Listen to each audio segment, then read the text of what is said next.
Good morning all of student. मैं आज आपको ट्रांसफॉर्मेशन समझाऊंगा। ट्रांसफॉर्मेशन होता क्या है। किसी बच्ची ने कमेंट बॉक्स में बोला सर ट्रांसफॉर्मेशन समझाइए। तो इंग्लिश ग्रामर में ट्रांसफॉर्मेशन 12th क्लास में या किसी भी एग्ज़ाम में बहुत ही इम्पोर्टेंट होता है। ट्रांसफॉर्मेशन का मतलब परिवर्तन। अब किस तरह का परिवर्तन, जिसमें मैं आपको एक एक लाइन समझा रहा हूँ। अगर कहीं आपको ऐसा लग रहा है तो आप कमेंट बॉक्स में नोट डाउन करके बोल सकते हैं without hesitation. You can write in comment box. You have any problem you can say to me, then always make a small video. Okay, start करते हैं। ट्रांसफॉर्मेशन यानी परिवर्तन। कैसा परिवर्तन? To transform a sentence is to change it from one grammatical form to another without altering its sense।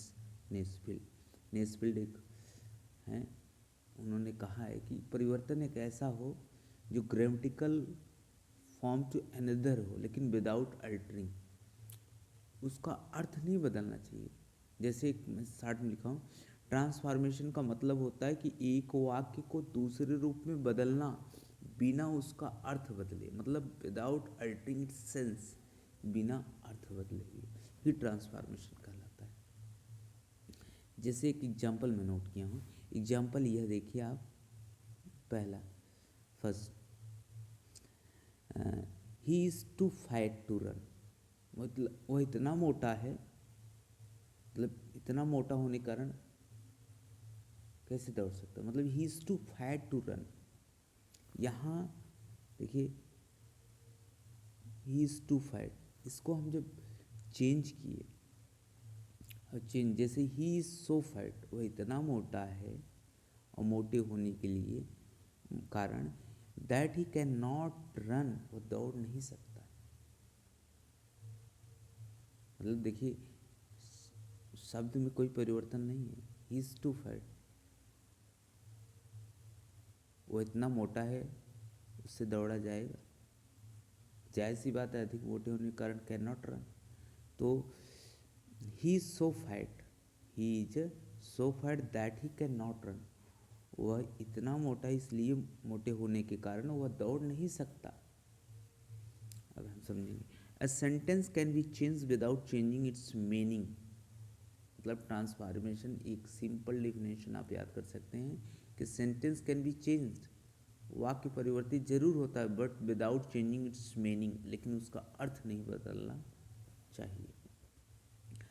जैसे एक simple example लेते हैं। जैसे ट्रांसफॉर्मेशन की मुख्य प्रकार, जैसे अफर्मेटिव से निगेटिव। अब ये अफर्मेटिव निगेटिव किसके रूप हैं? अफर्मेटिव निगेटिव असर्टिव के ही पार्ट हैं। असर्टिव जब सेंटेंस आप पढ़ेंगे इसके दो पार्ट होते हैं, अफर्मेटिव एंड निगेटिव। असर्टिव और असर्टिव के ही दोनों। अफर्मेटिव से निगेटिव, यानी अफर्मेटिव माने पॉजिटिव सेंटेंस, जिसको हम पॉजिटिव सेंटेंस कहते हैं। ये निगेटिव सेंस यानी नकारात्मक वाक्य। ये दोनों असर्टिव के ही पार्ट हैं। अब इसमें रूल क्या है, एक तरह से बताया, नॉट, नो, नेवर का सही प्रयोग अर्थ वही रहना चाहिए। जैसे देखो, ही इज़ ऑनेस्ट, वह ईमानदार है।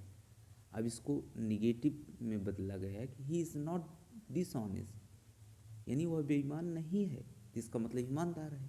देखो कोई परिवर्तन नहीं, अर्थ में कोई परिवर्तन नहीं है, बिना उसका अर्थ बदले ही आपको बदलना पड़ेगा। मतलब without altering its sense, a sentence can be changed without changing it's meaning through, बिना अर्थ बदले। अब निगेटिव से एक एक एग्जाम्पल लिया हूँ, बाद में और बना दूंगा वीडियो। निगेटिव से अफर्मेटिव देखिए, he is not a foolish, वह मूर्ख नहीं है। ही इज़ वाइज, इसका मतलब वो बुद्धिमान है। अब देखो कोई he is wise sense same है। इंट्रोगेटिव से असर्टिव, इंट्रोगेटिव मतलब प्रश्नवाचक वाक्य। अब इसको असर्टिव में, असर्टिव दो तरह के होते हैं, एक अफर्मेटिव जिसको हम पॉजिटिव सेंटेंस बोलते हैं, एक निगेटिव सेंटेंस। ही इज मतलब इसमें क्वेश्चन किया गया, is he not your friend, क्या वो आपका मित्र नहीं है? ही इज योर फ्रेंड, अब इसे पॉजिटिव बना दे, सेंस देखिए अर्थ कुछ नहीं बोले, ही इज योर फ्रेंड, वो आपका मित्र है।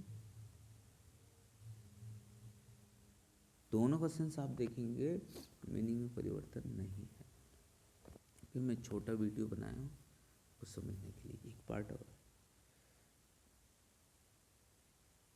इसको साथ स्क्रीन भी ले सकते हैं, नोट डाउन इन कॉपी कर सकते हैं, कहीं आपको इसमें दिक्कत आ रही तो पूछिए, फिर इसके नियम हम आपको आगे पढ़ाएंगे। अभी तो आपको सिर्फ समझा रहे हैं ट्रांसफॉर्मेशन होता क्या है।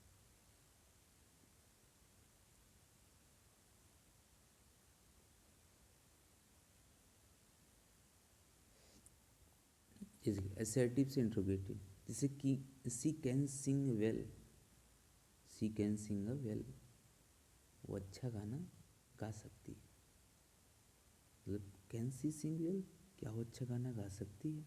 इसमें स्पष्ट कहा सी कैन सिंग वेल, वो अच्छा गाना गा सकती है, तो इसमें ये वही पूछा कैन सी सिंग वेल, नहीं क्वेश्चन मार्क क्या होना चाहिए,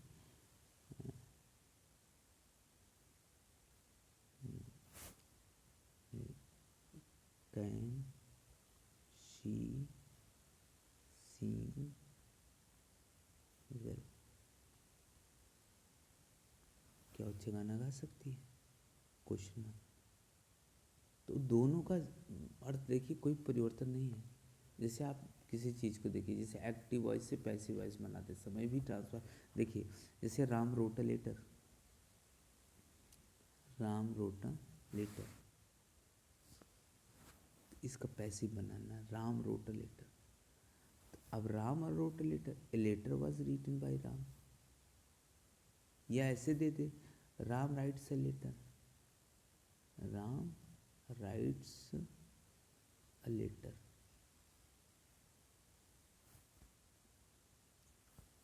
तो a letter is written by Ram,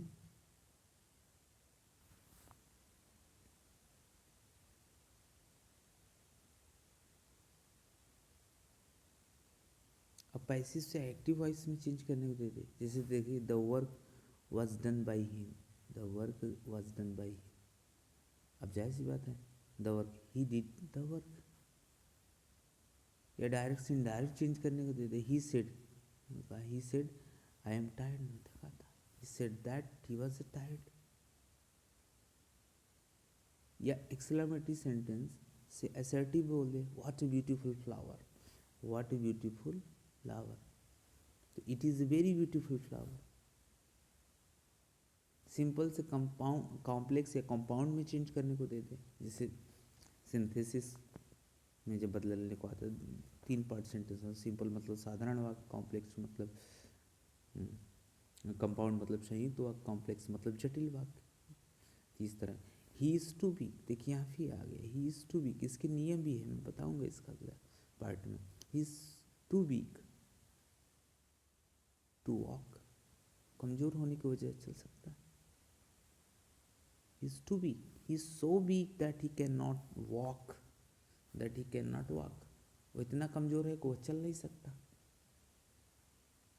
उसको आप 60 स्क्रीन ले लीजिए, समझिए, सिंपल, अगर आपको समझ में आ जाए देन मैं रूल वाइज पढ़ा दूँगा, कहाँ कैसे नियम बदल ले जाते हैं, लेकिन ये है ट्रांसफॉर्मेशन में विदाउट मीनिंग, तो मतलब बिना अर्थ बदले ही बदलना पड़ता है, सेंस वही होना चाहिए, अल्टरिंग सेंस विदाउट चेंजिंग, बिना बदले हुए उसका अर्थ नहीं बदलना चाहिए, that is a transformation. Okay, इसका 60 स्क्रीन भी आप ले सकते हैं, कहीं दिक्कत हो